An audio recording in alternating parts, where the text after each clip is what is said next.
So I figured I'd tell you sort of a brief version of the sort of founding story behind Lyft, and then want to like dig into a lot of the nuts and bolts about marketplaces.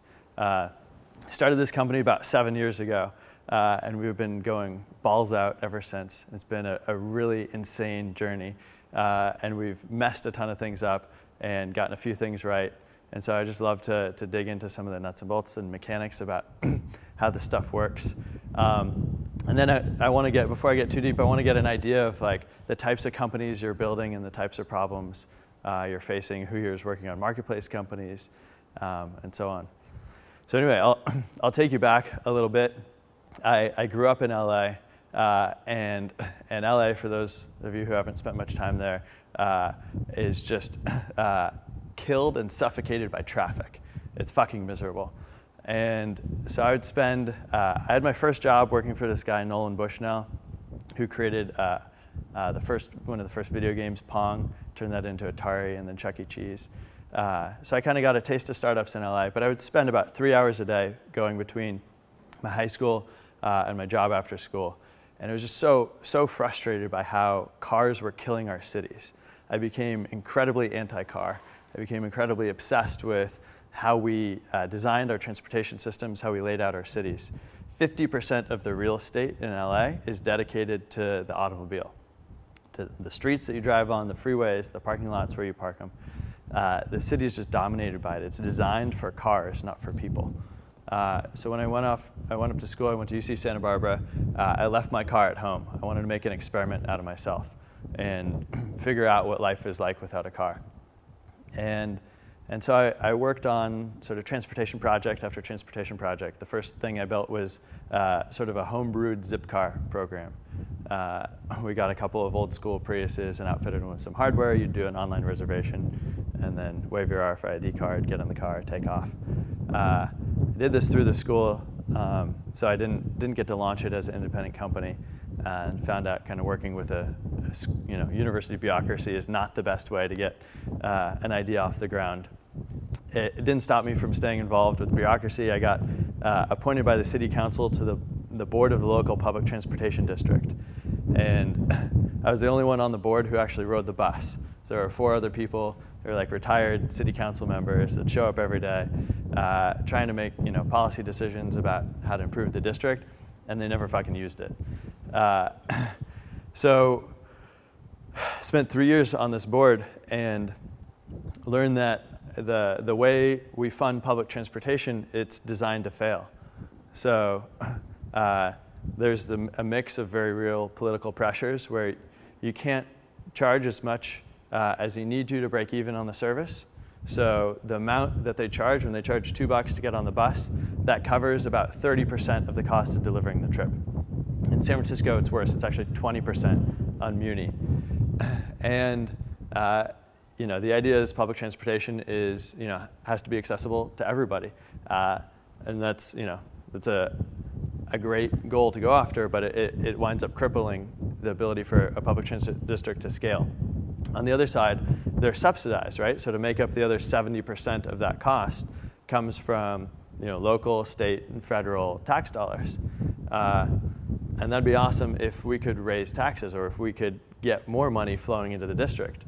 We tried both to raise fares and to raise taxes while I was on the board. Both got shot down. Sort of the political reality of public transportation is it's locked into this, business model that can't move.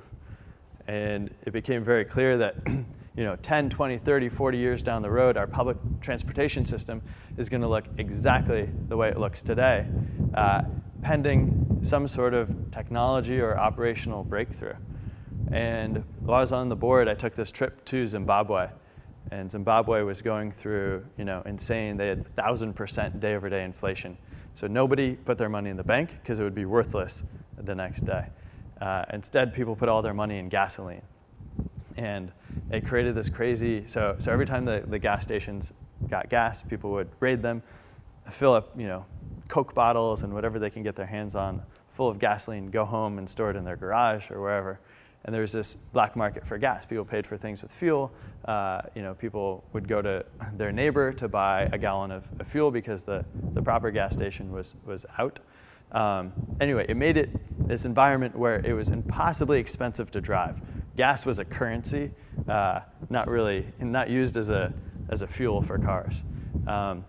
At the same time, the government was in shambles. The government couldn't provide public transportation. And so out of this necessity, out of not having anything, and also out of having no regulation, right? So you had a very effective environment for a fresh marketplace to be created. Entrepreneurs would get their hands on minibuses and drive around the city and pick people up where they lived and take them to where they work. And it was an incredibly chaotic system. But you'll see this, they called them combis there. Every country has its own version. Here, the closest thing is probably like Super Shuttle. But every country has its own version of like a shared cab system. And incredibly chaotic. You have to live there to like know how to navigate it. But it was unbelievably efficient. And I came back to Santa Barbara, which is one of the wealthiest counties around, and saw, look, we have a worse, and a less efficient public transit network in Santa Barbara with all the money in the world, simply because we have this broken model that we've worked ourselves into. So the inspiration for starting Zimride came from that. We named it Zimride after the Zimbabwe trip. And thought, okay, here we have a slightly different problem. Here in the US, transportation is still really expensive. It's the second highest household expense, second only to housing. People spend about 20% of their budgets on transit, and that, like 98% of that goes towards owning a personal vehicle. But we use our personal vehicles very inefficiently. Roughly 80% of the seats on the road are empty. So every time you get on the road, you look around you, everybody's in their own car, one person per car. You have 4 empty seats potentially. So we wanted to create a marketplace where anybody could get paid to drive.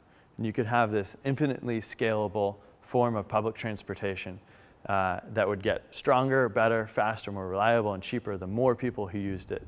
Anybody could be a driver, and you'd safely get matched up with other people who needed a trip along that same route. And it was that idea, that vision, that mission that like got us to launch the company 7 years ago.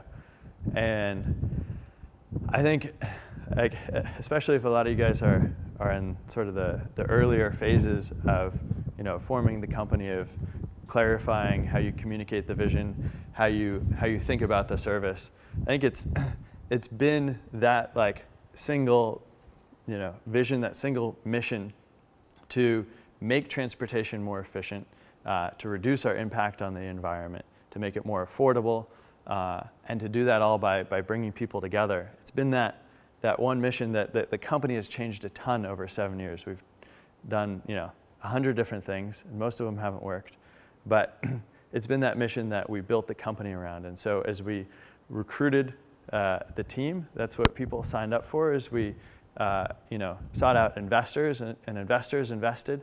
That's what they were investing in. And I think that's the only way we were able to hold together through all of the twists and turns and experiments that we did. I've seen a lot of other companies struggle to successfully make a pivot, right? When you sell people on one thing and then pivot to something totally different, it gets very hard to bring people along with you. But if you have one mission and that matters, it becomes easier to recruit employees, investors, get people excited about what you're doing and willing to dedicate their lives to it. So with Zimride, we took all these twists and turns. We started with this big vision of being this massive consumer marketplace. Let's change how transportation works. And we hit this kind of classic marketplace problem where we bit off too big of a slice of the world. So we wanted to be like an eBay overnight, right? People can use it for any type of trip, right? A trip between cities, a trip to work, a trip to the supermarket will be everything to everybody. And I think this is one of the most important things, and one of the hardest lessons I think to learn about marketplaces, is that you've got to start with like the smallest sliver possible and get liquidity within whatever that category is. And so we have an advisor, this guy who's like a marketplace guru, this guy Simon Rothman, who was really early at eBay. He's able to tell a lot of the eBay stories. He launched the eBay Motors category. So eBay now has 1,500 categories, in their vast marketplace. But they launched one at a time. So, they started off launching, the first eBay was essentially collectibles. And they made sure that they got to this point of liquidity where a buyer could go on there and find what they wanted, in that category. And a seller, when they were selling something, could find a buyer. And if you don't hit liquidity, you're going to have super low repeat rates, really high churn. Right? People are going to come in, they're not going to find what they're looking for, and they're going to leave. And so, we made the classic mistake that most people make when they first start a marketplace is we want it to be big. We want it to be all, 1,500 categories on day one. And we quickly learned, okay, for us, one of the most important categories is geography. So let's start hyper-local. Let's go to universities where people have a lot in common. So we launched these Zimride networks at different universities. And it turned out, we went down this long road where it turned out to be quite hard to launch each university. We wound up pivoting the business into an enterprise business, where instead of going out and making it sort of available to everybody, we sold it to these universities, we sold to companies, and they helped us get a critical mass in each one of these markets. We spent about 5 years building this enterprise business, and this allowed us to, instead of packing up and getting jobs, instead of going home, this allowed us to build a company and to bootstrap it. So we were, able to slowly build this team, slowly build our client base, and that allowed us to survive. And we weren't doing exactly what we wanted to be doing. It wasn't building out this consumer marketplace, but it was giving us the resources and the tools and the learnings to figure out how it worked and how we would grow this over time. So about 2 years ago, we raised our Series A, and that was the first point where we weren't operating with like a 3-month cash runway. And so we were pretty excited. We went out and started hiring ahead of what we could have paid for while we were bootstrapping the company. Built up the team. Freaked out our investors a little bit when we stopped investing in this enterprise business and kind of put it on autopilot, and it flatlined. And we went out and we spent the next year iterating on ideas to get this, consumer marketplace that we wanted to blow up. And we were selling bus tickets, and we were doing, event partnerships, carpooling to Coachella and different things like that. After a year, the mobile team launched Lyft. And we launched it as just one of these many experiments. And all of a sudden, Lyft hit. And it started growing organically, which nothing we had done before had done. So all of a sudden, we're watching, day over day, week over week, the numbers just kept going up.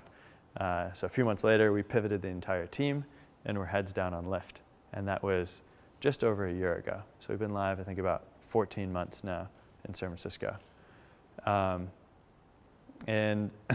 so it's been like such a different world from having to, be in that startup mode where it feels like you're trying to get like a 747 to take off by pulling it down the runway. It's such a different feeling when things start to click and you get, you get the wind at your back, you get some sort of organic growth, or you fit into this, a different category where you become, a necessity product instead of, the painkiller instead of the vitamin.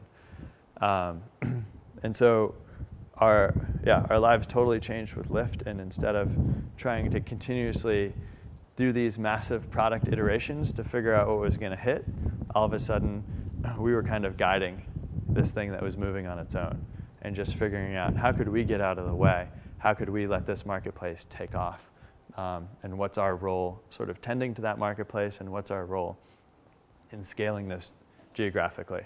So we're in we're in 8 cities today. We're launching 3 cities this week. This will be our biggest launch week yet, and then our goal is to be to be in every city we can. We're just trying to launch as fast as possible.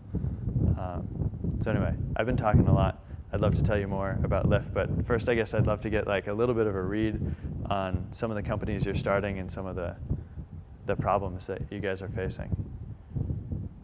So who here is working on a marketplace company? Nice. Can you just give me a quick like summary of what the marketplace is? We have a marketplace for nonprofits that connects donors with nonprofits. Cool. So I run Feastly. It's a food marketplace that allows cooks to offer and serve meals in their home or other locations to any user. Nice. I'm building Email Box. It's like an email app store for custom email clients. Cool. Really a generalized peer-to-peer transaction. For other marketplace like tool. People to connect with each other and then like exchange goods just to finish it. Sort of like a finishing effect. Very cool. Did you? Bitbox, it's a Bitcoin exchange. Bitcoin exchange, nice. And what would it be helpful for me to talk about? What are some of the challenges in your marketplace? Is it like scoping the marketplace and figuring out how you think about metrics and liquidity? Is it A lot of companies here are focused on Bitcoin. That's extremely relevant to understand that. Maybe you could just talk about it a little bit more. about Bitcoin? Yeah, liquidity, or if you know anything about it. Or I would say just like the lopsidedness in the market. Yeah. Anytime, like for us, anytime we like grow to a new stage, it's always like lopsided. Yeah. It's like we just got a huge new this, but no this. Right, totally. Sure, I can talk a little bit about that from our perspective.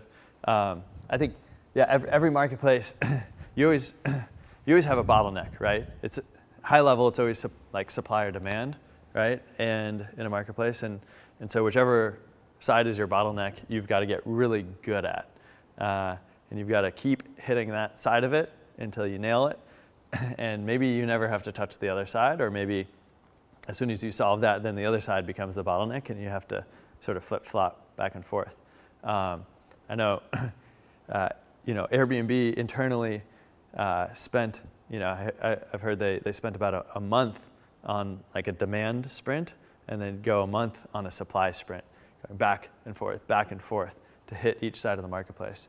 With Lyft, we've been primarily supply constrained. So there's, the demand is off the charts. People want rides. People like the Lyft experience of, sharing a ride with a peer, with someone who feels like a friend. But it's really hard. We have we've worked a lot on our process for what it takes to become a driver. We have a very high safety bar, but we've tried to make it low friction so that you could get normal, non-professional people to go through your funnel and become a driver. So I guess just recognizing the side of the market that is most challenging, and then not being afraid to pour all of your energy into that, and being really clear on prioritization. This happens a lot. So I spend a lot of time on the product team at Lyft, and something that always sort of crops up is people say like, oh, really for users, we'd really love to build this feature, right? We'd really love, a lot of people are asking for multiple credit cards. They want to be able to expense their business travel when they use Lyft, have 2 credit cards. It's like, okay, that's great, but that's clearly a demand feature, right? That's a feature that's going to help passengers, going to help us get us more passengers. That is nothing for the supply problem. And just being really, cutthroat and brutal that, look, we've got to solve this supply problem. We've got to go after this. Anyway, I think, yeah. Can Can you talk a little bit about why you think Zimride failed in a sense, or because I took a Zimride experience from Santa Barbara to San Francisco, and obviously the Lyft experience is somewhat similar. It's another peer driving around, and how you kind of got to that point where like, okay, the Zim riders maybe weren't branded, and Lyft drivers are, or if it's local, or kind of just that process. Yeah, so I think there are a few things that made Zimride more difficult than Lyft. I think the toughest one, so Zimride wound up focusing on these long distance city-to-city trips, and most people take these trips a few times a year. So the frequency is extremely low. So, so it was actually one of our investors kind of told me that this became their thesis a little while after investing in us. I don't know that they would have invested in Zimride at the time if they'd already had the thesis, but the thesis is for a marketplace, for it to be successful, you either need high value transactions, so each one has to be a big transaction, something like Airbnb where you go and you spend $100, you do it a few times a year, a few nights a year, but you're spending high value per transaction, or high frequency. So something like Lyft, or something like meal delivery where you're doing it all the time, small dollar amounts, 5, 10, $20, but you're doing it multiple times a day even. And so I think Zimride, the biggest challenge was that it was a sort of small, like low value transaction. The average ride was about $30, and it happened very infrequently. And so we did a survey of our best users, and they would they needed about 4 or 5 times a year on average, or they would take a sort of a trip that Zimride would have covered. And a few of those trips, they were in full cars, they were with friends, one they would fly, one they would forget about Zimride, and then maybe once a year they would come and use us. And it wasn't, when you have that kind of low repeat rate, growth just comes a lot slower. So Zimride was growing. It had positive growth. The marketplace is still growing, but just at a much slower trajectory because of that repeat rate. And when you went to investors and you were like showing them the growth rate, I mean, you obviously raised some money with Zimride. Yeah. I'm just curious, like, I think all marketplace here is okay. Like, what's your growth rate looking like? Like, what was the difference between when you were kind of telling about Zimride and then when Andreessen decides to give you $60 million and you're only in like a few cities and you're still very small. Right. So the pitch is totally different, right? I think when you're going in and you're pitching your fundraising, you're always telling a story. With Zimride, that story didn't involve repeat rate numbers and usage, rates, which is what every investor wants to see, right? Everyone wants to see you have like high repeat rates, high retention, positive growth, and so with Zimride, we were able to raise our seed round and our A round on the vision for Zimride and on the fact that we were building an enterprise sales business, and we were able to show the stats about the enterprise sales business. So a couple months we sold the Zimride product to Enterprise Rent-A-Car, and at the point a couple months ago we had built it up. I think we had 150 universities and companies across the country paying for it and using it, and it was not a large, but it was a modestly successful B2B enterprise SaaS business. So here we had this big vision we sold, and here we showed them, look, we're scrappy and we can run a business. We just haven't figured out this large consumer opportunity yet. When it came around to, we launched Lyft in San Francisco June of last year, and then in October we raised a $15 million B round, and then this past May we raised a $60 million C round, and those last 2 rounds were 10 times as easy to raise as anything we did before, because you went in and still told the story, pitched the vision for what we're doing. I think it's important for them to understand that and be aligned with that. And then show them the growth rate and the repeat rate. And that type of pitch becomes much, much simpler, where you can just rely on the numbers. And you could say like the numbers where it's like, yeah, this is, you go in there with the marketplace and you say these are growth rates or these are retention rates, like that investor's like, holy shit, like we want to be in on this. Yeah, so you're wondering like what are the numbers Maybe that get not them just excited? for Lyft specifically, but just in general from what you've experienced in pitching marketplaces. I'd say like, you know, every investor wants to invest in a company that is able to do 100 million a year in revenue, right? And get there as quickly as possible, right? So if you can show, you know, if you have like the sort of core foundation, where your stats show that you can be on a trajectory to hit that, you know, within 2 to 3 years, that's extremely exciting. So I'd say the knobs are going to be different for every business, and that's fine. Some businesses have a 10% repeat rate, some have 60, some have 90.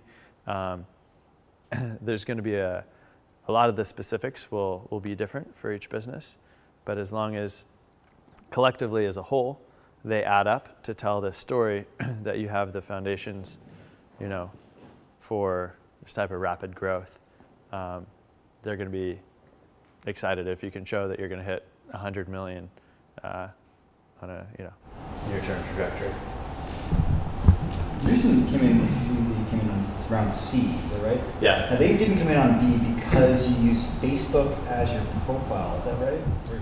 No, so yeah, we pitched them for our B round and they passed. Why did they pass? I think the business was still like earlier for them. It wasn't as proven.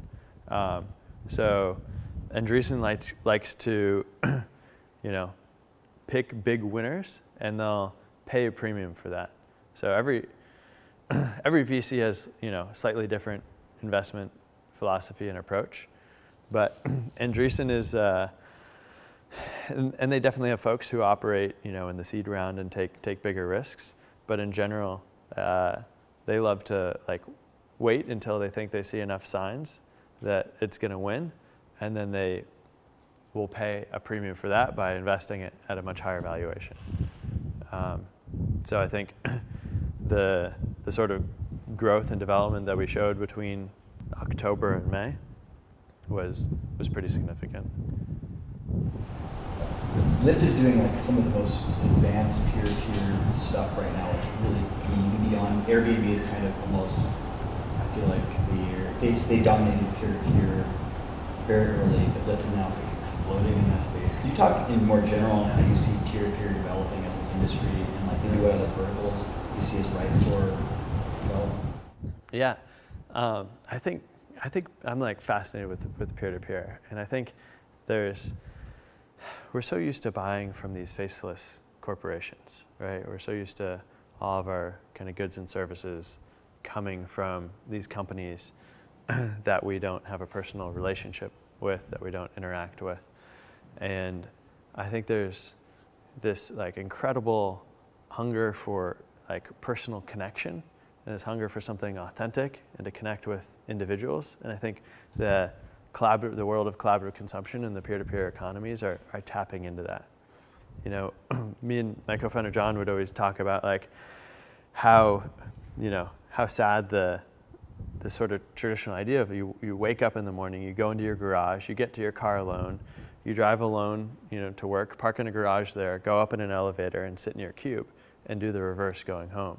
And it's just like we've built this like incredibly kind of isolated experience around ourselves, and I think we're seeing like a major backlash against that, right? From things, I mean things like this, right? Or like co-working spaces, like you know, the whole peer-to-peer economy, people looking for more authentic personal experiences, and I think we finally have the technology, you know, when you look back 100 years, people lived, you know, we had a more agrarian society.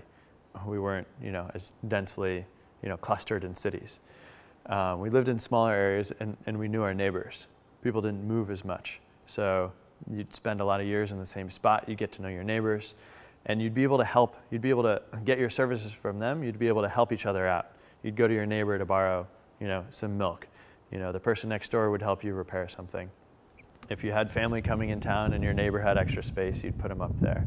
If you needed a ride, you know, you could coordinate that. It was just smaller scale. As we sort of advanced as a civilization, we started creating these huge cities, right? And we didn't have the information systems to like teach us how to navigate these cities. And so, you know, we moved into these big apartment buildings, into these crowded cities, and we didn't know anybody around us. So all of a sudden we were, you know, a stranger surrounded by this gigantic population. So when you needed something, we didn't know how to access it. So I think we had to rely on these, you know, on companies to provide us these services. Now with, you know, with the fact that everybody carries a phone, everybody's on Facebook, we're able to use those elements to create an information layer built on, you know, on trust, where you can find resources and services around you from people you trust. It's like, I look at the whole collaborative consumption world as like a type of like augmented reality information layer that we're putting across our cities. You know, I want to be able to look around and see who has, you know, like an Airbnb, an extra bedroom or a couch that I can use when I go into a new city. Or I want to know, you know, which of my neighbors is commuting into work at the same time as me and has an extra seat in their car, and I can hop in and take a ride with them. So I think it's, yeah, it's just so exciting to be able to break open all of these underutilized assets and resources. I'm honestly not sure like what the next big kind of untapped categories are for collaborative consumption. There's a lot of really exciting things going on out there. I think crowdfunding is probably one of the next you know, big waves. I think looking at it from this household expenditure perspective, I don't think it's surprising that the #1 household expense and the largest asset people own, your house, you know, was the first with Airbnb. That was the first big thing to hit, and then the second being transportation. You know, is, I think maybe the second largest opportunity. So I think that there are going to be a lot of different ways to kind of, I think a lot of different types of collaborative consumption businesses to pop up, but I don't know that it's obvious what the next big things are going to be to pop. So I spent like 3 months in West Africa, in Senegal and Guinea, and a lot of time on public transport. And instead of like using an app whenever you wanted to find a ride, like, and this is for like farther distance rides, you would go to a garage where like all of the like ride people would be. So like, do you think there's a possibility for something like that developing here in the States? For people to use like a meeting place instead of an app Or both together. Yeah, yeah. I think there are opportunities for all types of sort of twists on this model. You know, so right now what we're focused on is, you know, a driver picking up one passenger or one group of passengers and taking them to their destination. I think there's an opportunity to pick up multiple groups of passengers at a time and take them to their destination. And I think when you start thinking about, you know, the efficiencies that come with larger vehicles and things like public transportation systems, you need more people collecting in one spot to get the efficiencies like that. But those systems are challenging to build up because it takes a lot of planning. It's much easier when someone can go on and in 30 seconds get matched up with a ride. When you're thinking in the planned ahead world, that's I think it's just a more challenging business to build. And then other question, I'm curious what kind of behaviors you're seeing in terms of users. Are you seeing people like quit their jobs and become Lyft drivers, or like do you see people like, you know, like do Lyft like 6 hours a week very consistently, or like do people do it once, or like what kind of behavior is the spectrum? There's everything you mentioned happens. There's a wide spectrum of use. I'd say the most common is like, you know, people use it after work, a few hours a day, and maybe a few hour block on the weekends. It's often there are a lot of sort of creatives who are doing it. So people who do freelance work, musicians, artists, yoga teachers, comedians, people who are pursuing their passions. They're going after what they love, not necessarily the highest paid job out there. And so because their passion, you know, their craft is number one for them, they need a way to pay the bills that works around that. So like actors in LA, right? Typically known for waiting tables so that when that audition hits, they can reschedule and get out of work to go on that audition because that's what matters most. We see a lot of that with Lyft drivers. But there are people doing it full time, and there are people who just do it an hour here and there. So it's been 7 years, and it's like really exciting now with a lot of money being thrown at you. But the first 5 or so years, how did you keep yourself very motivated through that time? And I'm sure money was tough. What did you do to stay scrappy? Yeah. So yeah, it's definitely been a challenge. For the first 3 years, my co-founder and I didn't have any salary. I remember when we were first working on this, it was a side project actually for about a year, and we had other jobs, so that helped sustain us. But I had this job. I was working at UCSB, making about $40,000 a year, which felt like a ton because it was my first real job out of school, and I spent nothing. I went on a diet of rice and beans to be able to save every dollar I could while I had a job so that I could make it as long as possible when I jumped ship and went after Zimride full time. And then we did all sorts of things. So for a couple of years, we worked out of what we called our apartfis. Had an apartment, you know, covered by the company, and me and my co-founder would, you know, sleep there, you know, on the couch.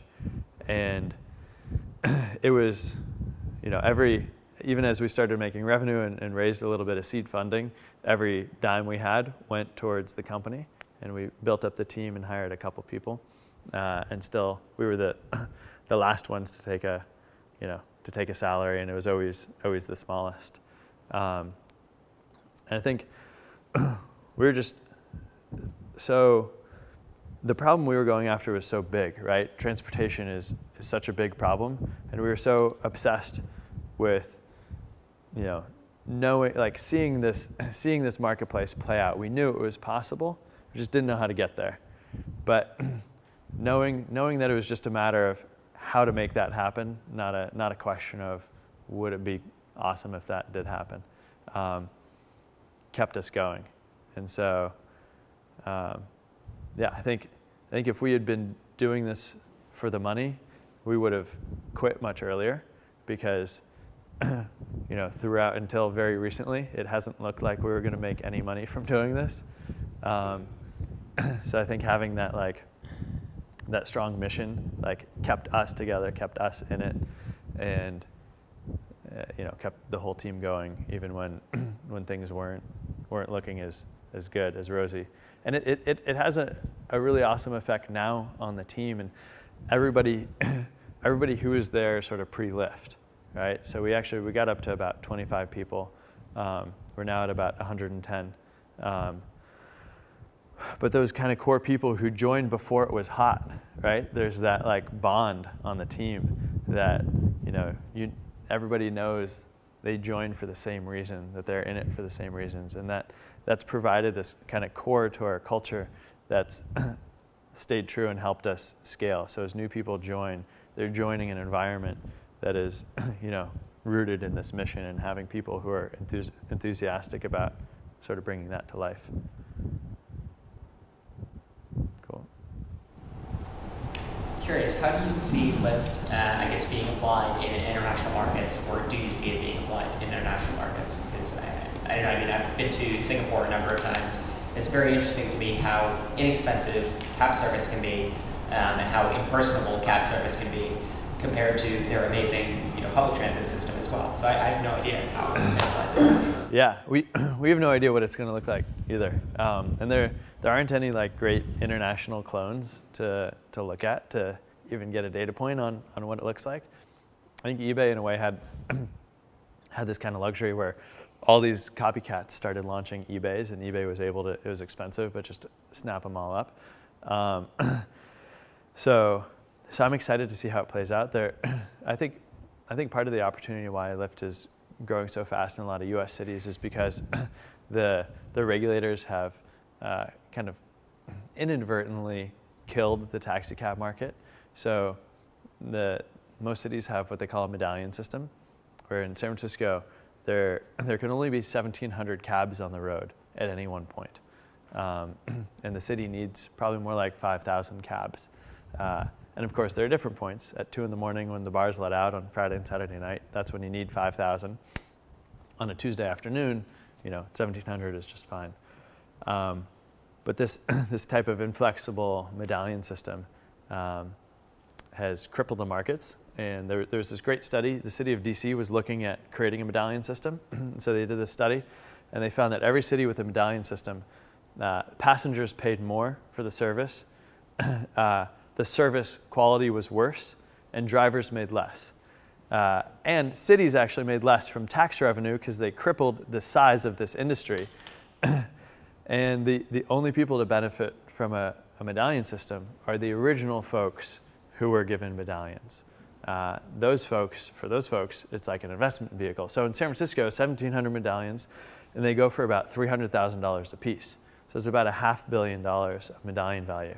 In New York City, New York City was the first city to create medallions. In the Great Depression, there were 30,000 cabs on the road in New York City. They rolled out a medallion system and capped that at about 11,000. They're now, like 70 years later, that number of 11,000 has crept up only to 13,000. So it's crept up 70 years, it's crept up 2,000 medallions because there's such pressure. So these medallions in New York City now sell for $1 million. 13,000 times $1 million, that's $13 billion of medallion value in New York City. And that all of those medallion holders are heavily incentivized to lobby and to make sure that no new medallions are issued. Each new medallion decreases the value of theirs. And so you have politicians who, clearly see medallion systems are not healthy for the city. Bloomberg, outwardly wants to kill it. He's told the medallion holders, he's like, I want to destroy your industry. There's no public good, no other value being created out of this medallion system. And in New York City, they're treated as an investment vehicle. So instead of buying real estate, or a stock, people buy this medallion and they make money leasing it out to cab companies. Cab companies in turn lease cars paired with the medallion to a driver. Anyway, so the US system is so messed up that it's, we have an opportunity to sort of rewrite a lot of those regulations. And internationally, when it's not quite as backwards, we won't have that piece as an advantage. But I think I'm still pretty optimistic about what Lyft looks like. 2 more. What's the most surprising thing you found about Lyft users or Lyft drivers so far that you just were totally not expecting just from the data? Yeah, so some businesses are just naturally viral, and everybody talks about virality and is focused on being spammy and sending a bunch of invites, and then there are just certain businesses that are blessed with being really naturally viral. So Dropbox is a great example, right? You use it to share files with friends.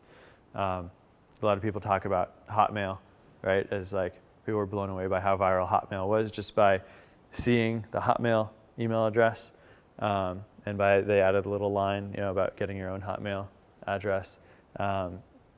So there are just certain types of Facebook, obviously all the social networks.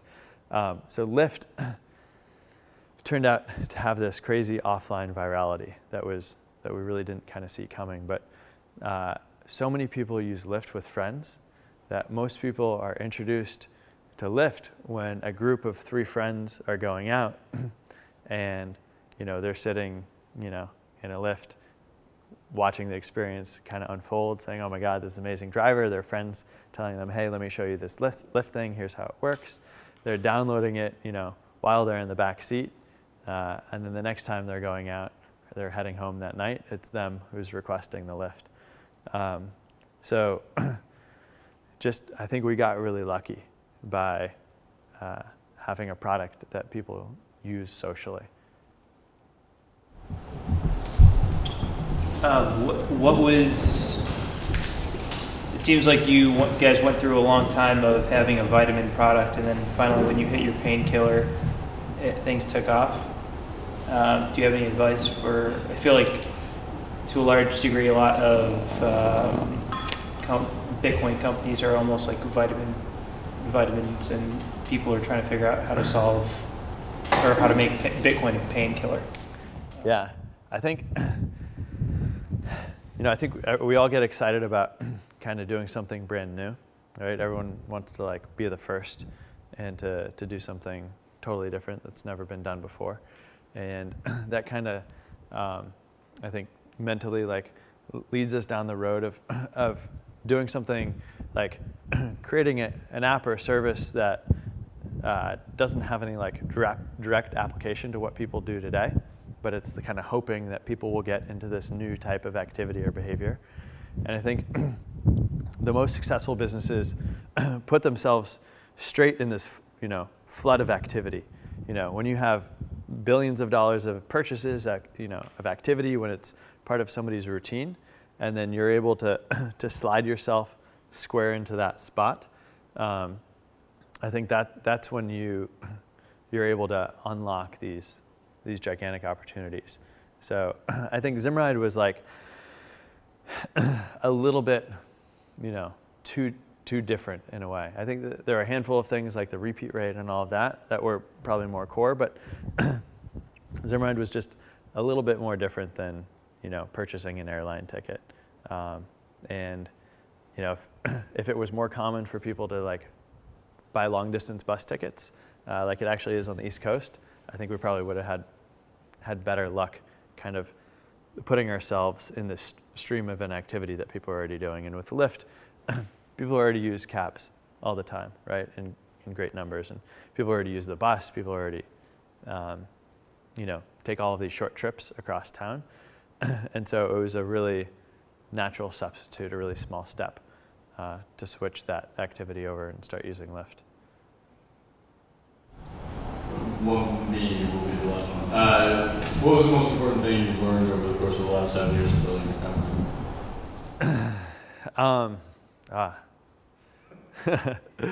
The most important thing. I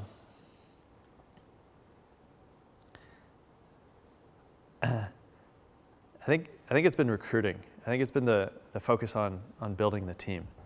So after every round, all of a sudden you raise a bunch of money, and then you have to go hit this crazy aggressive plan that you put together.